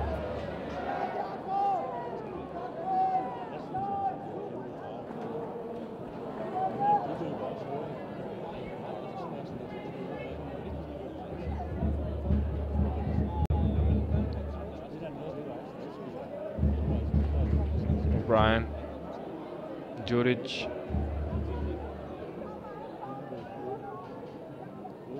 Kasper Larsen forsøger at slå indlægget.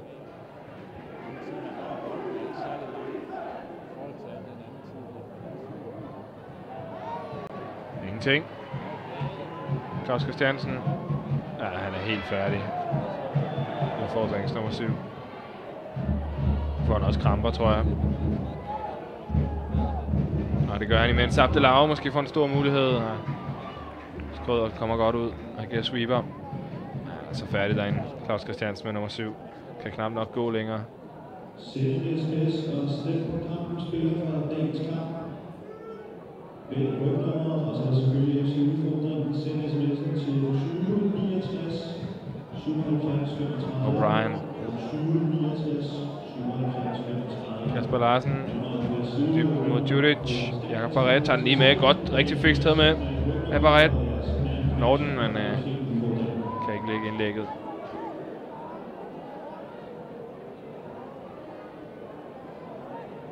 Jeg håber den igen. Barret. Den er altså lidt rundt og spiller sin egen kamp indimellem derude.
Ude hos udfordringens fyser.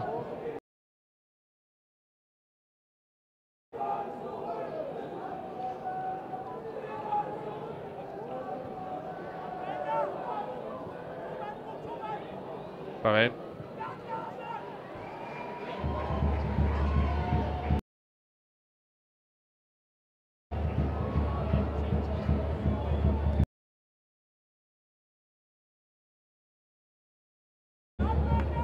Slået lidt ud i ingenting, den aflevering.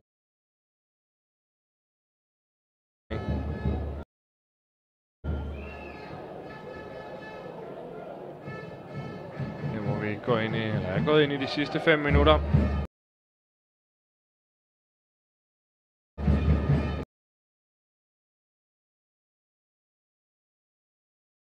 En stor aften.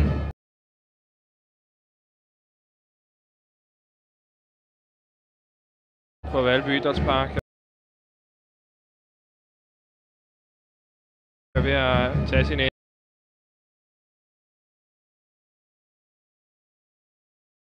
ende for FC Udfordringen. En aften, som for dem vil gå over i historien, og for OB blot vil være en meget, meget lille fodnote i en meget lang og gloværdig historie. Ja, Abdelave, måske de kan spille sig frem til noget til sidst, så skal der sættes endnu et søm i kisten, og det bliver der altså også 8-1. David Löfqvist er det, der kommer på tavlen. Svenskeren, der er lånt i Parma, er selv med til at starte angrebet. Får den så igen fra Jeppe Hansen til sidst, der ligger den stensikkert i netmaskerne. Kan man godt tillade sig at sige, at han har haft begrænset succes, David Löfqvist, i sit ophold so far i OB. Rart for ham at få scoret, men også, synes jeg, lidt et vink med en vognstang, når man i en pokalkamp kun kommer ind og får en... ja, hvad har han fået? Et kvarters tid, eller eller sådan noget David Løfqvist. Men har jo altså heller ikke scoret på noget tidspunkt for OB. Det her var faktisk hans første mål for klubben.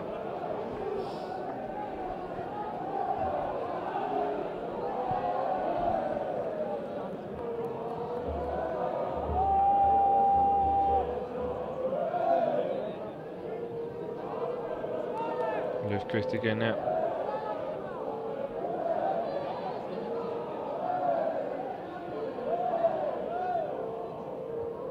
Vi skal faktisk helt tilbage til den 10. marts 2012 for at finde Løfqvist her sidste scoring i en betydende kamp. Det var et opgør for Gubbio i Italien, som han altså også spillede for en periode i Serie B.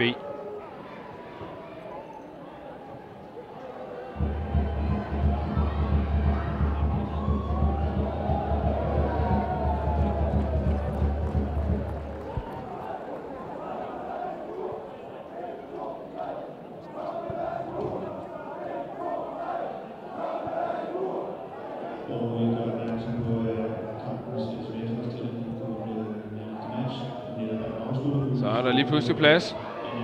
Drudal får den ikke ordentligt med, og Barré, han er altså nærmest i kramper efter alle de løbeture, han har haft op ad venstrekanten, så han, det skulle han altså lige have set, Drudal, fordi så kunne han da bare have løbet forbi ham. Han kunne nærmest ikke løbe. Det er der flere, der ikke kan derinde nu.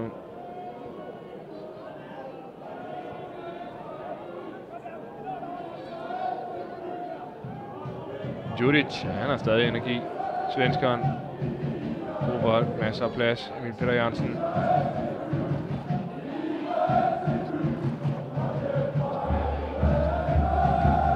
Spilmand. Og sådan en slider, der kan blive ved, blive ved og blive ved.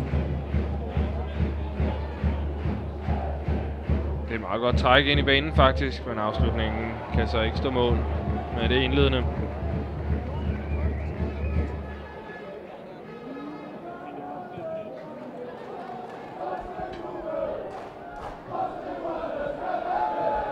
Djuric Barré har lige kræfter til en sidste tur op ad venstrekanten. Den her gang slår han den altså første gang. Abdellah offside. Og de 90 minutter passeret, så nu er det altså kun få sekunder til det her FC Udfordringen hold de kristne drenge. Det er blevet deres tur til at blive hyldet som guder på Valby Idrætspark, og det er præcis hvad de bliver nu. Alle mand, alle 1300 har stillet sig op, rejst sig fra deres sæder for at klappe de her stribede drenge helt i mål. Det er et grimt nederlag, det er et stort nederlag, men det er en smuk aften for de her FC Udfordringen knægte lige meget, hvor slemt det bliver på resultatsiden det her. Djuric på tværs, og så skal de lige have en pind mere. Det skal de via overlæggeren. Scoring til 9-1. Jeppe Hansen lægger endnu en i maskerne. Det er altså ikke det, de glæder sig til her på stadion. De glæder sig bare til, at der bliver fløjtet af. Det er en fin kasse, den ligger op under overlæggeren og alt det der. Men de glæder sig altså bare til, at der bliver fløjtet af her, mens OB er ved at tørre gulvet godt og grundigt med Tobias Thomsens tropper. Ja, så er der altså smil på læberne. De ved, det er slut et arbejde, der har varet lang tid. Også for inden de 90 minutter i dag har taget klubben uanede mængder af energi at få stablet det her opgør på benene og gjort det muligt. Og det er altså nu oprunden 90 plus det løse, og så kan stadion bryde ud i jubel. Alle er enige om at have en fest. Odenseanerne i den ene ende og FC Udfordringens fans i den anden. Alle er godt tilfredse. OB er videre i pokalen, og FC Udfordringen har fået sig en oplevelse for livet. I en kamp, som vi må sige var præcis lige sådan, som vi havde forestillet os det.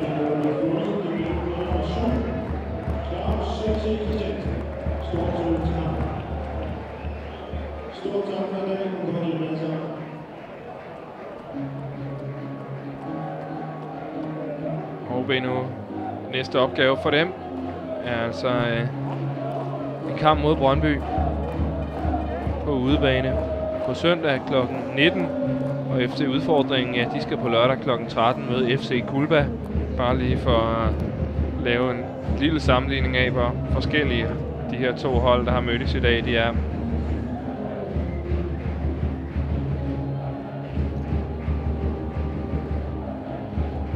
Men skal man lige vende et par af de nye OB'ere, som der jo var ret mange af. Judic, Abdelave, Vemmelund fik sin debut i dag. Jakob Barret jo også. Og så Conor O'Brien. Ja, så var der altså flere, der gjorde sig rigtig godt bemærket venstrekanten med Barret og Judic. De fungerede rigtig, rigtig fint. Conor O'Brien styrede selvfølgelig midten godt. Vemmelund ganske sikkert også nede i forsvarskæden. Og så Abdelave, der stod for et par træffere. Det kan man ikke være utilfreds over, hvis man hedder Troels Bæk.